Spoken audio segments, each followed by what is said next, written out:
I woke up from emergency surgery in an Ohio hospital, and the first thing I saw on my phone was a notification from my bank. My credit card had been deactivated. I remember thinking for half a second that someone must have made a mistake. I didn't imagine the mistake would be a $15,000 charge at Walt Disney World on a card I had barely used that month. I didn't imagine my own child would be the reason my card was shut down. Tell me, where are you watching from? Drop your city or state below. It helps to know we're not alone. My name is Barbara. I'm 72. I've been a widow for many years. I worked nights and weekends after Harold, my husband, died, to keep a roof over our heads and to make sure Michael could go to college. I paid for his first car, helped with the down payment on his house, and when his wife Tiffany and their 2 little ones needed childcare, I was there. Babysitting, school pickups, holiday casseroles, those things mattered to me. I thought that's what family did. I thought my sacrifices would be part of an ongoing give and take that kept us all safe. But that is not what happened. It was a Tuesday morning when the pain hit, a sharp knot down low. I thought maybe I'd eaten something bad. Then it turned worse. I called my neighbor Helen, and she drove me to the emergency room.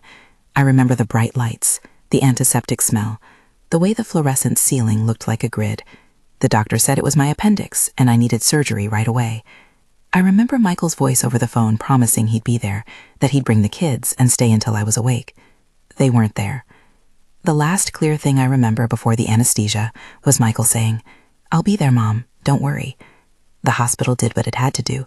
I woke up groggy with a bandage and a choking sensation from the dryness in my mouth, and I kept waiting for the familiar shuffle of shoes in the corridor, for a hug, for someone to say everything would be okay. Instead, I had voicemail. One from the surgical nurse explaining my care, one from the insurance company, and 3 messages from Michael. "Mom, I'm on my way. Mom, can you wait? We're in traffic." And later, when that stopped mid-sentence. No one came. The room was quiet except for the beep of monitors and the soft rustle of nurses' shoes. My bed faced the window, and I stared at a patch of winter sky for a long time, and then I stared at my phone. I expected guilt. I expected explanation.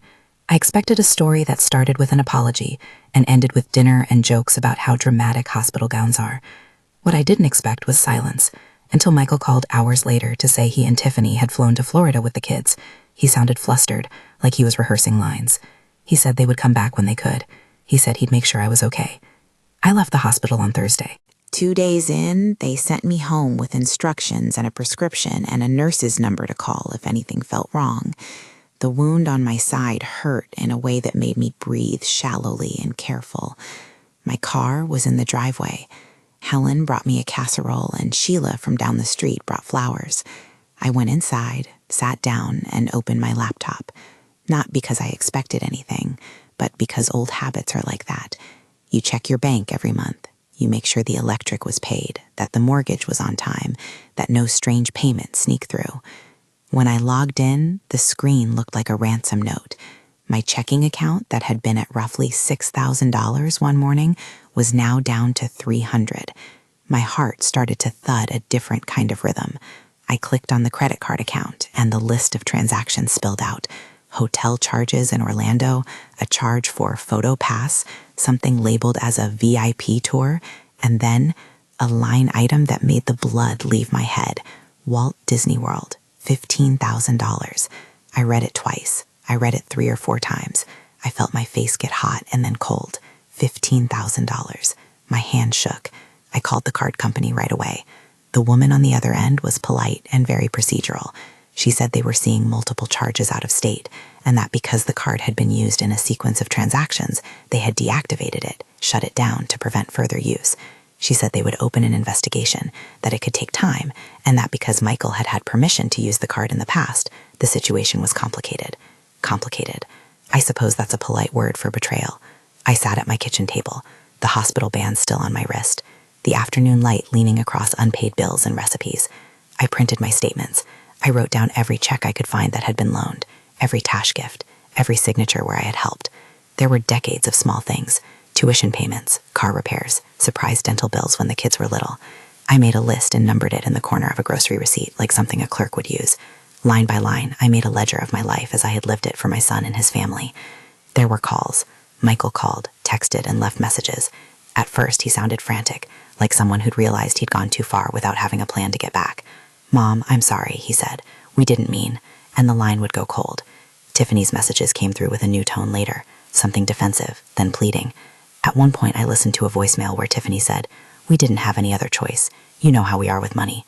It's a strange thing to hear someone make excuses for taking what's not theirs. It feels like your house is being explained away before you've had a chance to lock the door. I did what I could think to do. I closed the checking account and opened a new one. Small, sensible, with automatic payments and a password I hadn't given anyone. I called a lawyer named Harold Brennan. He came recommended by a friend from church. Harold listened and then told me what he could do and what he couldn't promise. He moved with a careful, deliberate patience that made me feel steadier just to be in the same room with him. He helped me put together a folder of evidence, copies of statements, canceled checks, a list of dates, a log of phone calls and voicemails. He advised caution in public statements, and he gave me questions to ask the bank and the credit card company. He didn't promise outcomes. He offered options, and there's a difference. I changed the locks on my front door that week. I made a list of people who had keys and quietly removed the duplicates. That act, simple as it sounds, felt like choosing myself for the first time in a long while. It felt like drawing a line. People at church noticed. Helen brought over lemon bars and said, "You did the right thing." Tom, Michael's old friend, came by more than once. He didn't defend anyone. He simply stood with me while I sipped tea and talked about the paperwork. I remember a night not long after when my phone lit up and the caller ID said Michael's name. I let it go to voicemail. 10 messages after that. The tone escalated. Shame, anger, pleading, accusations. "You're making a mistake," one message said. "You're overreacting," another. Then there was one where Michael accused me of ruining their vacation plans. I listened to them in the stillness, and when it felt like enough, I played them back for Harold. He told me to let him handle the calls for now and to focus on my recovery. It felt like someone else was steering for a while, and I let him. There was a practical side to all of it. I documented every transaction I could. I took screenshots, I printed pages, I wrote down the dates and the amounts. On the statements, there was a hotel charge that read something like "Grand Fine." I had no idea what that was, so I wrote it down exactly as it appeared. Names on statements that looked odd stay odd. You have to trust the paper. You have to trust the numbers, because people will try to explain them away with words. When the bank told me they had deactivated the card, it felt both like punishment and protection. They had shut it down so it could not be used again. A piece of my life had been halted in mid-charge. The deactivation bought me breathing room. It also forced me into a place I hadn't planned to be, to make decisions alone that would change the course of my relationship with my son. In the quiet after the first week, while stitches were still tender and the scar itched like a small truth, I started to go through photographs and old calendars. That's how I started to see a pattern. Not rows of abuse, but of dependence that had drifted into expectation. A birthday here covered by me, a car repair there. Tuition money, the first down payment. There's a dangerous thing about love that becomes obligation without conversation. It erects assumptions, and then one day someone acts on them without asking. A few neighbors gathered in the kitchen at different times. Helen brought over soup. She brought over a flash drive with a folder of names for me to contact. "You don't have to do this alone," she said. Tom sat in a chair by the window and said nothing for a long time. Then he said, "You deserve to live the rest of your years for yourself, Barb." That line surprised me. I wanted to bristle, to point out all the reasons I'd given for so long, the guilt, the family ties. But there was a part of me that remembered dancing in a small kitchen with Harold once, when the world felt like it narrowed to 2 people making a life. I wanted something of that back, even if it looked different. We set some boundaries, not dramatic gestures, just small changes. I stopped letting Michael have my credit card in his phone. I stopped leaving an open jar of cash where anyone could find it. I kept the bank statements in a locked drawer. I began to answer the phone differently, not with panic, not with immediate forgiveness, but with the kind of careful restraint you practice when your body tells you it can no longer take the same old strain. There were moments of anger that were sharp enough to catch in my throat. One afternoon, when a text arrived demanding to know why I had made them cancel their plans, I typed back, "I didn't make anyone do anything. My card was used without my permission." That message felt small and grossly insufficient. How do you collapse 16 years of doing what you think is right into one sentence? How do you respond when the person who grew inside you decides your kindness is a bank of funds to be tapped at will? When I met Harold for the second time, he suggested a change in my estate documents. He listened as I explained how vulnerable I felt and what I wanted to protect, my financial independence and the work of the church and shelter I'd supported for years. With his help, I signed a new will, removing Michael as a beneficiary and designating a few charities I trusted. That was the hardest pen stroke I've taken. Part of me felt guilty, like I was carving my name out of a story I had helped write, but I also felt relief when the ink dried. It was a legal boundary, yes, but it was also symbolic. I was no longer assuming I would be taken care of by default. Changing the will did not feel like a punishment. It felt like armor. I didn't tell the grandchildren. Why would I? This was between adults. This was about keeping small people safe from the squabbling grown-ups who might use them as hostages. I love Jake and Emma with all my heart. They are children who deserve grandparents who are free to love them without worry about who is using whom. That is why I never said a harsh thing to them. I let my boundaries stand between love and manipulation. Not everything I did was grand. Some things were as mundane as changing passwords and placing a small safe in my closet for my passport and odd papers. I sat at the kitchen table and made a list of emergency contacts and where everything was kept. Insurance policy in the blue folder, deed in the banker's safe deposit box, a list of who had copies of my house key. I wrote down the names of people to call if someone came to the door and claimed an entitlement. It felt like armor that took the form of paper and ink. There were several evenings when the house felt enormous and empty. I would watch the bird feeder outside the kitchen window and think about how many mornings I'd awakened to childish laughter in the house. Those memories made me cry sometimes, quiet, salty drops that felt like letting a part of me go. But grief and anger sat side by side. One did not replace the other. Grief softened in time. Anger sharpened into resolve. When Harold suggested I meet with a financial advisor, I was hesitant.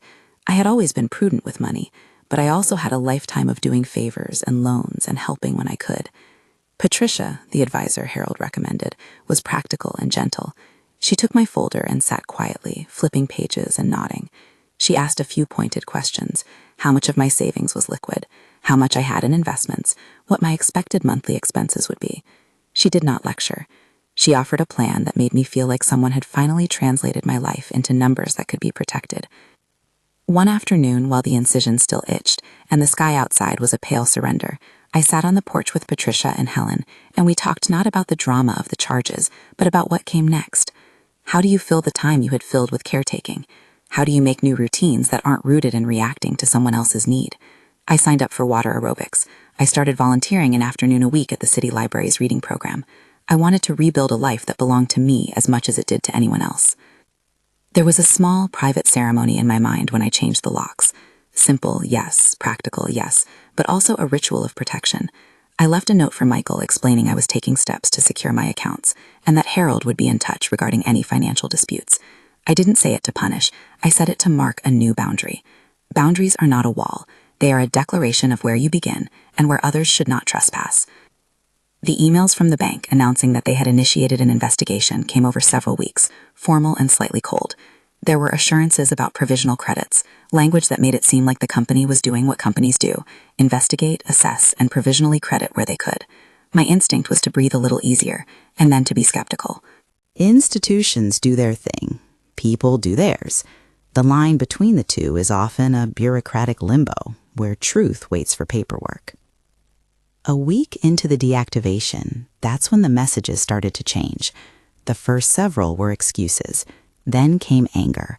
Then from Michael, a message that read simply, "You're making this about money when it's about our family." It surprised me because he had no problem spending money on trips and treats when he had it. I think what hurt most was the assumption that my objections were cold and administrative rather than rooted in betrayal. I had to remind myself that protecting myself was not the same as punishing him. It was a strange distinction at first. I wanted to teach and shelter and feed and patch and mend and keep everyone whole. And now I had to realize keeping myself whole might look different at 72 than it did at 35. My body's aches told me my time horizon had changed. My responsibilities to myself felt newly urgent. There were practical hurdles, too. The copy of the Disney receipts I had printed included charges for a sequence of services: Photo packages, a hotel listed as Grand Fion, attraction work labeled as VIP. The card company said they would trace the merchant chains. I called every number the statement suggested. I saved every email. I wrote down who I had spoken to at customer service and at the credit card company and at the bank. Keeping records felt like stitching a blanket. It was tedious, but each stitch mattered. People outside my immediate circle started to notice a change in me. My sister called and said, "Barb, you sound firmer." I did sound firmer. For the first time in years, I felt like an adult living fully in her own skin, not tethered to everyone else's impulses. It is a strange empowerment when it arrives. Quiet, practical, not like a victory parade, but like a small light clicking on in a long, dark room. One evening, as my stitches began to loosen their hold and the pill bottle grew lighter, there was a knock on my door. I opened it to find Tom and Helen on the porch with pies. "We thought you might need company," Tom said. They sat quietly and we talked about ordinary things. Flowers, the snow forecast, what we might do about the neighborhood potluck. But underneath the ordinary chatter was a steady consolation. You are not alone in this. When Michael called later that night, I let it ring. I did not pick up. This is not about being mean. It is about teaching that I am not a bank you can access when convenient. I played his messages for Harold. Harold said there were still options to pursue recovery and that sometimes a partial restitution can be negotiated. He also said those negotiations take time, documentation, patience. Again, no promises, only paths. It felt odd to reassess a life in light of a bank statement, but the numbers became less about dollars and more about the ledger of a life. I started keeping a separate journal, dates, small acts of boundary setting, the way my chest loosened when I said no without apology. I wrote about the humiliation because it matters to name it, and I wrote about the small pride I felt when I realized I could stand up without crumbling. Then came one Saturday morning when the house phone rang with a different tone, a number I did not recognize. I let it go to voicemail. The message was brief, Michael's voice saying he was sorry and that they were stuck in Florida and needed help to get home. There was a pleading quality underneath that sounded almost childlike. It tugged at me for a moment, the urge to scoop them up and fix everything as I had 1,000 times before, but my chest remembered the ledger I had been keeping. It remembered the signature on the new will. It remembered the locks that now turned only with my key. Something shifted then, the realization that kindness between adults has to be mutual to be sustainable. It cannot be a one-way street. That is the lesson I had to teach myself, a lesson older but harder than the simple equations of I love you, therefore I give. Love without boundaries becomes a debt that eats at the giver until the giver is empty. So I did what I had to.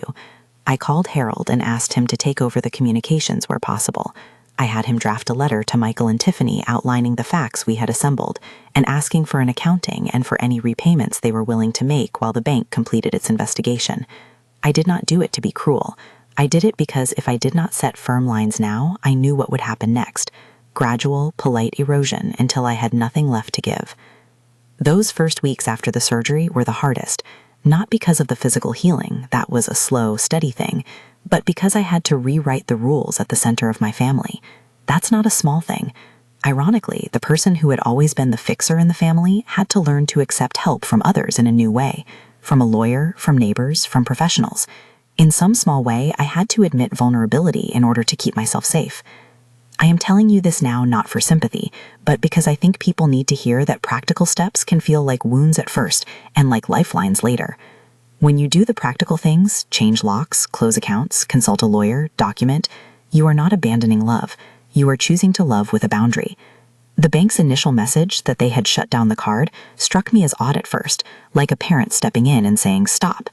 They did stop it. That stoppage meant I had to decide what to rebuild and whom to trust. It meant I had to find a new rhythm for the rest of my life that included self-protection without becoming cold. As the days went on, I started to think about what renewal would look like. It would not be an overnight thing. It would be a collection of small acts. A class at the rec center, a volunteer shift at the library, a phone call to a friend I had not spoken to in years. The list felt both daunting and exciting. I had energy again, not the frantic energy of trying to keep everything together, but the calmer energy of someone learning to aim her own life again. I kept the folder intact on my kitchen table, a neat stack of papers that felt like bones for a future rebuilt house. Harold had made copies of everything and put them in his office. I bought a labeled accordion file, insurance in tab A, statements in tab B, keys in a smaller pouch. It was practical and almost domestic in its simplicity. But each paper in that folder was a piece of me standing up and saying, no more. There were moments of ridiculous normalcy. One morning I burned the toast and swore under my breath. Another time, Jake and Emma's drawing a sun on an envelope made me laugh until tears came. Love, even wounded, keeps sneaking through the cracks. That, perhaps, is the strangest and loveliest thing about being human, that even when you have to set boundaries, you can still love fiercely and carefully. The calls from Michael began to taper into shorter messages. I let most of them go unanswered. I was not being petty. I was being deliberate. I was learning that my peace mattered. That in itself felt dangerously radical and quietly brave. I began to plan small outings, a Thursday afternoon at the library, a morning at the pool for water aerobics. I wanted to reclaim the hours I had given away so freely. One afternoon, while I was making my list of contact numbers of people who had extra keys and who might need to be told about the new locks, the phone rang with a blocked number. I let it go to voicemail. It was Michael, and the message was a mix of apology and entitlement. He asked for money for their flights home. In the past, I might have found a way. In the past, I might have made a plan to rescue and then to explain later. This time, I called Harold.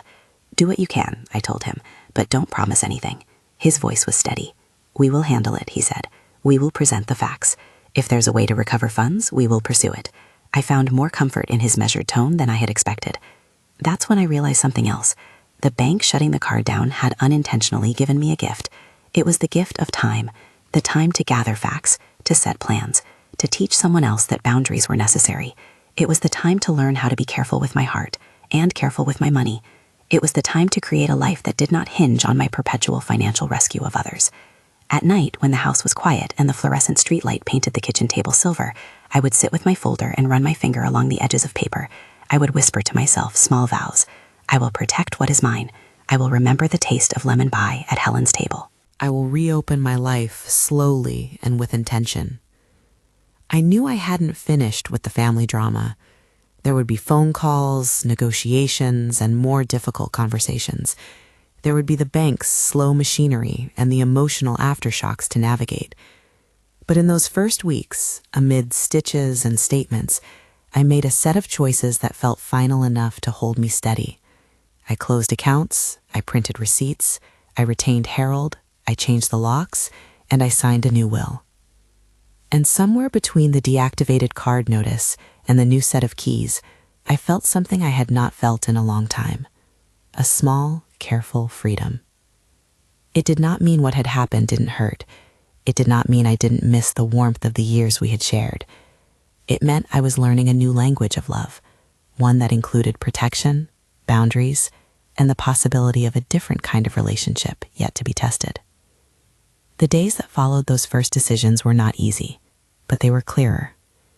I began to map out the next steps: more documentation, meetings with Patricia about my finances, a sit-down with Harold to discuss potential recourse. I wasn't naive. I knew that the road might not end with full restitution. The bank had told me they might recover most of the charges, an uncertain phrasing that left room for hope, but not for promise.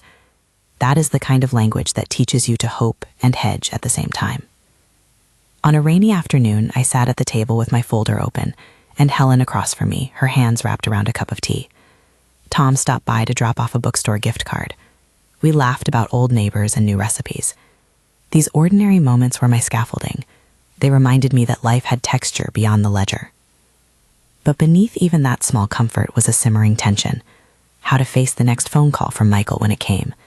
How to answer Tiffany's messages that shifted between blame and sweet treacle. How to handle a child's request without reinforcing entitlement. I had set legal and financial boundaries, but now there were the social and emotional ones to construct. It is easier to change a lock than to explain to a grown man why his mother can no longer be a credit line. One night, as I closed the folder and slid it into the drawer, the phone buzzed with a number from Florida. I let it go to voicemail, and then, knowing I could not ignore everything forever, I listened to the message. Michael sounded small in a way I hadn't heard in years, more boy than man. He asked, "Can we talk?" There was a rawness that made my chest ache. I sat with the question for a long time. Talking does not mean making a place for someone to cross a boundary. Talking does not mean surrendering safety. Talking can mean hearing someone, holding them accountable, and asking for repair. I didn't know yet what form that repair would take. I only knew I was no longer going to be the bank that people raided because they forgot how to plan. So I made a small decision. When Michael called again, I would not answer impulsively. I would consult Harold about what to say and how to say it. I would not accept the narrative that this was about family saving face. I would refuse to be guilted into surrendering my independence. That night, I lay awake and thought of the scar on my side, the bandage beneath the shirt, the way the physical wound would fade but leave a reminder. I compared the scar to an invisible line around my heart I was learning to protect. It would not be a hard line of stone. It would be something like a well-tended garden fence, visible, maintained, and there to keep out those who would trample what I had not agreed to share. The bank had shut down the card. That fact, that blunt bureaucratic action, had forced an avalanche of small reckonings. It had also, strangely, given me a moment to breathe. I used that moment to gather paper, to change locks, to see a lawyer, to sign a will, and to begin the long work of teaching my family that love cannot be an endless withdrawal without deposit. I sat at the kitchen table and made a list of what I would say when someone asked why I had done these things. I thought about how forgiveness might look, not immediate, not unconditional, but possible on terms that did not jeopardize my well-being. I thought about how to explain to the grandchildren that these were adult decisions made to keep them safe as well as to keep me whole. And then, as the rain eased and the house smelled faintly like Helen's lemon bars, the phone rang again. This time the incoming number was Michael's. My hand hovered above the answer button. I felt my pulse in my wrist and remembered all the steps I had taken: the deactivation, the documents, the new will, the changed locks, the folder on the table. I remembered Helen's quiet support and Harold's steady counsel. I remembered the ledger of things I had done and the ledger of things taken. I pressed decline. I waited. I let him leave another message. He sounded smaller each time. I set the phone down and walked to the window. Outside, a neighbor was walking her dog, the morning light painting the street a soft gold. I breathed in and felt oddly as though something inside me was settling, like a tide pulling back to reveal a shoreline I had forgotten existed. It was not the end of the story. It was the beginning of a new chapter, one that I would write carefully. I was not ready to forgive everything. I was not ready to invite back what had taken advantage of me, but I was ready to be present for the rest of my life, with boundaries, with love, and with a cautious hope that people could change if they were willing to do the hard work. That night I closed the laptop, turned off the lamp, and sat with the folder on my lap. The paper rustled like a small anthem. I stroked the edge of the envelope where Harold had tucked a note. We will proceed carefully. No promises, only steps. Those words, oddly enough, gave me courage. The bank had shut down the card. That act led to loss, to exposure, to humiliation, and yet it also led me to choose myself in a way I hadn't allowed before. The choices I made in the weeks after surgery were practical and deliberate. They were not vindictive. They were self-preserving, and they were the groundwork for whatever would come next. Conversations, possible repayments, long negotiations, and perhaps someday a different kind of reconciliation. For now, the house was quiet. My folder was closed for the night, and the lock on the front door clicked with a satisfying finality. I slept with the lamp on at my bedside, feeling for the first time in years like an adult who was finally allowed to set the terms of her own care. Months unfolded in a way that felt both ordinary and extraordinary. The small rituals I had put in place, the accordion file, the changed locks, the stack of printed receipts, became the scaffolding of my days. I went to water aerobics on Tuesdays and Thursdays, the warm pool transforming the stiffness in my joints into a kind of buoyant calm. I volunteered at the library on Wednesday afternoons, reading picture books to a squirmy group of kids while their parents shelved returns. People there knew me as the woman who liked lemon bars and mismatched socks. They did not know the ledger I kept in my kitchen drawer. That felt for the first time in a long while like permission to be more than one story. Patricia, the financial advisor, came to the house with a packet of print-ups and a quiet efficiency that felt like a bandage in the right place. She went through my files the way someone might go through a closet and find things you'd forgotten you owned. When she began to total the loans, the tuition payments, the repairs I'd covered, the surprise bills, She paused and then read the number out loud. Roughly $97,000, she said, as if she were saying the weather. The figure hung in the air like a photograph. Hearing it said that plainly made something inside me compress and then expand. $97,000. I had been a bank of favors for decades, a place people came to without a ledger. In one sense, the number was only math. In another sense, it was a portrait of a life I had given away piece by piece, thinking it was love and not recognizing how it had become habit. I felt the old shame.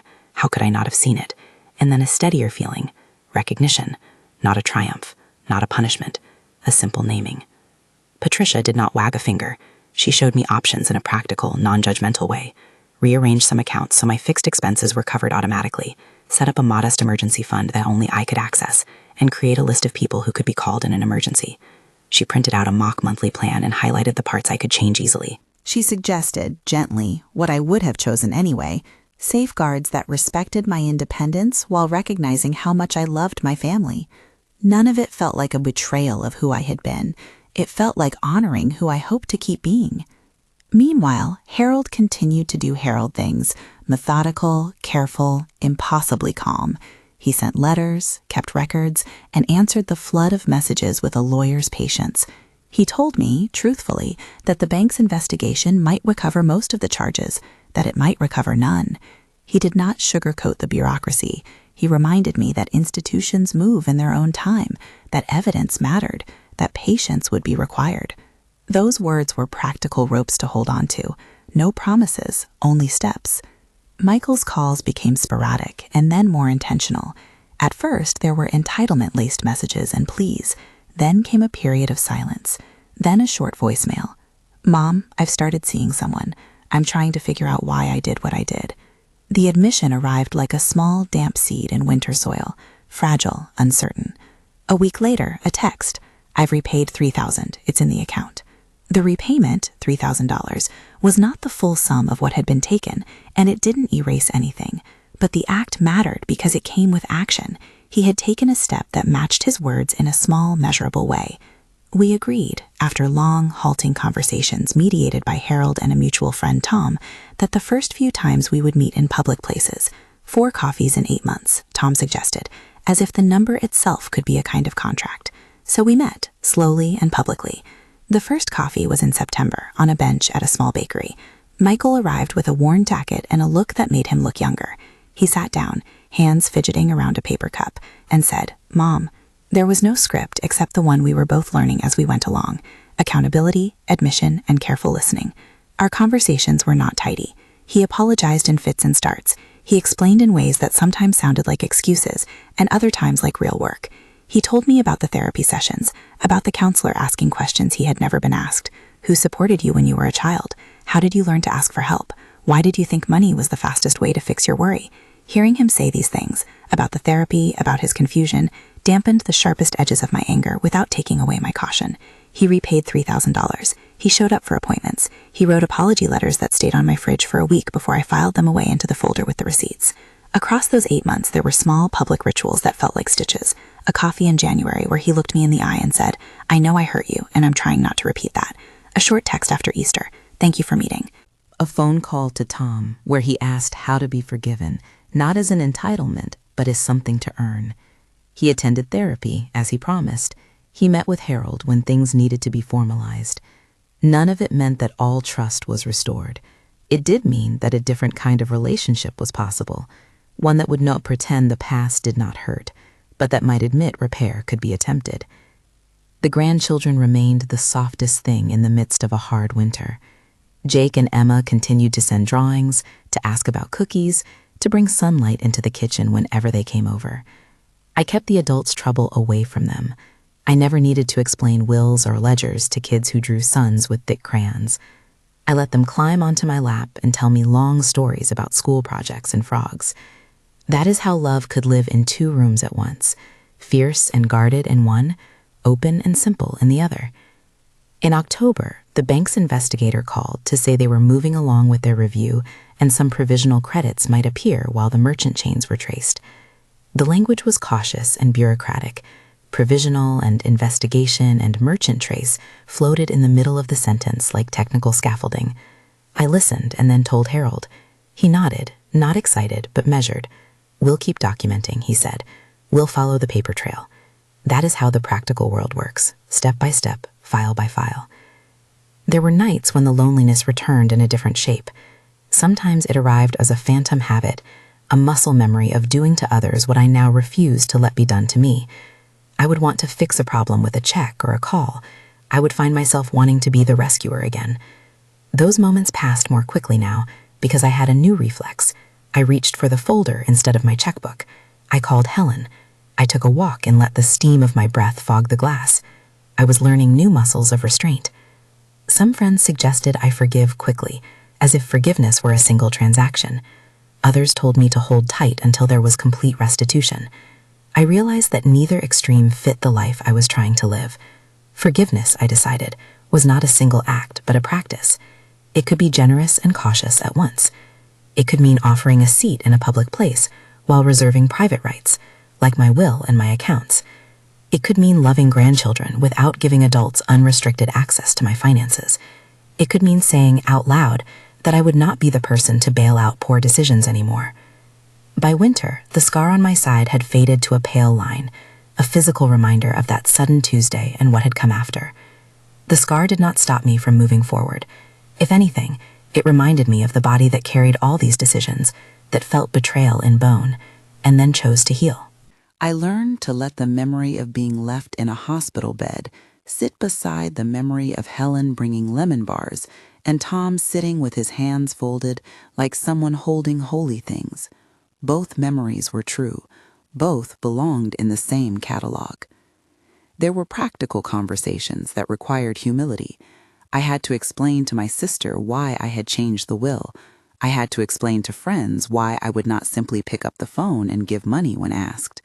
I had to explain to myself why the folder on the table mattered. Those conversations were not easy, but they were quieter than the emotional storm that had come in the first weeks. They were the small, daily acts of living that make up a life reclaimed.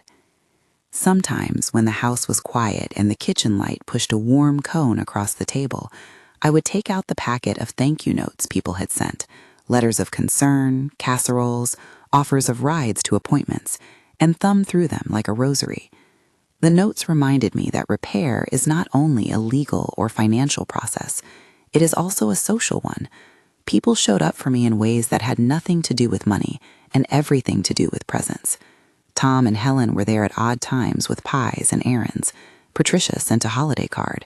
Harold checked in to make sure I knew how to change automatic payments in case I wanted to. Those gestures strengthened the new boundaries rather than undermining them. As spring returned, it brought with it a slow sense of renewal. I found myself saying yes to more invitations, a book club at the library, a potluck where my lemon bars were accepted like diplomacy. I signed up for that watercolor class I'd been dithering about for years and discovered I liked the way the wet color bled into new shapes on the paper. The world, it turned out, still had room for surprises. Jake drew an enormous purple elephant at my insistence. Emma taught me a silly dance to a song on the radio that made me laugh until I had to sit down. Those moments did not cancel the hard work. They sweetened it. 4 coffees and 8 months passed like a slow, careful ritual. Each meeting with Michael was slightly different. Sometimes he was contrite but calm. Other times he was raw and embarrassed. In the 3rd coffee, he handed me an envelope with a check. Again, part of the repayment. He had taken odd jobs, he told me, and sold some things he loved to make good. I put the envelope in my folder without fanfare. It felt like a ledger entry, action matched to apology. There were setbacks, a time when Tiffany left a message accusing me of coldness, a period when Michael disappeared for several weeks and then came back apologetic. Forgiveness, I learned, is not linear. It is not a straight line from wound to reconciliation. It is a knotted, messy thing that requires patience, boundaries, and sometimes the intervention of professional voices to keep people honest. That is not the same as mistrust. It is the work of teaching what healthy love looks like when history has been rough. I remember one quiet Thursday when I sat with the folder on my lap and read aloud the list of transactions to Tom. He listened like a man who had eaten too many words and found them bitter. When I finished, he said simply, "You did more than anyone should have to do. You still have choices." His words landed like rain. They didn't solve anything, but they were steady. There were evenings, too, when Michael would call and we would talk about garden things or the weather, the kind of small talk that builds new patterns. He would ask after Helen's lemon bars or what book club was reading. Those calls made me both cautious and oddly content. They were not absolution. They were small repairs. I responded to them on my terms, sometimes setting a time to talk, and sometimes replying with a text when a call felt raw. Those boundaries, practiced often enough, became easier to keep. The bank's communications continued to be measured and bureaucratic. Occasionally, a provisional credit would appear and then be adjusted as the investigators followed the merchant chain, sending statements back and forth like people passing notes. Harold and Patricia both told me to temper my expectations. That cautiousness, no promises, was both a frustration and a protection. It taught me to hope without hinging all my life to a single outcome. If any money were returned, it would be a welcome help. But my life, as it was being rebuilt, could not wait for full restitution to be meaningful. In the months that followed, I began to think about legacy differently. The will I had signed months earlier felt like an act of clear breathing more than a punitive cut. Naming charities I had long supported felt like knitting two loves together, the love of family and the love of the broader community I'd given to for decades. Harold had helped me make sure it was legally sound, but the real significance was personal. It was me saying, in ink, what mattered to me enough to survive disputes. It was another boundary, yes, but it was also a legacy choice that felt honest. There were also, inevitably, moments of tenderness. Once, in a public park, Michael leaned over and kissed my forehead in a way that felt like an old movie, familiar, tender, and complicated. He whispered, "I'm sorry." I accepted the apology and did not dissolve into the past. That moment did not undo anything. It simply invited us both to be present for what came next. I let him know what I could accept: honesty, therapy, continued steps toward making good, and so on. He agreed, and then we both went home to tend our own gardens. Friends would sometimes ask if I was bitter. The honest answer was complicated. There were shards of anger that sometimes made me wince when I cleaned out a drawer full of receipts, but bitterness was not what I felt most of the time. Instead, I felt a cautious gratitude for the neighbors who showed up, the friend who drove me to an appointment, the lawyer who filed letters, the advisor who taught me to make a budget that respected both my generosity and my future. There was empowerment in that simple crew of helpers, and power in the choice to accept help. Over time, as the bank's investigation continued in its slow, judicial way, I learned to put less of my life in the balance of outcomes I could not control. I focused instead on the small things I could: a watercolor wash, the lemon bars cooling on a rack, a quiet volunteering morning with children who adored a silly song. I made a list of small pleasures to which I could return when worry rose: a cup of coffee with Tom, a phone call with Patricia about the plan, a walk down to the post office to mail a letter. Each small act stitched a new habit. And then, one spring morning, I sat at the kitchen table and counted the ways my life felt different. I had friends who were steady. I had routines that were mine.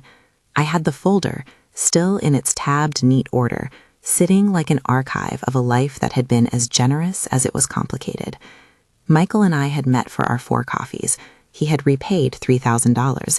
He had started therapy. He had, in ways both clumsy and sincere, tried to make changes.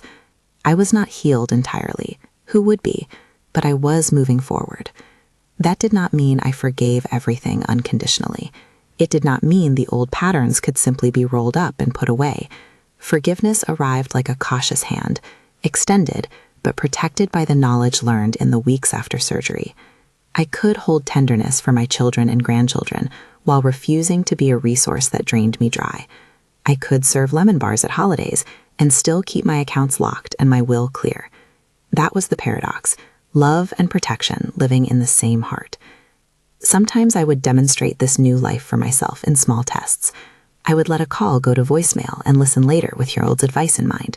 I would open the folder and check a date. I would sit and water aerobics and wait for the music to lift me up.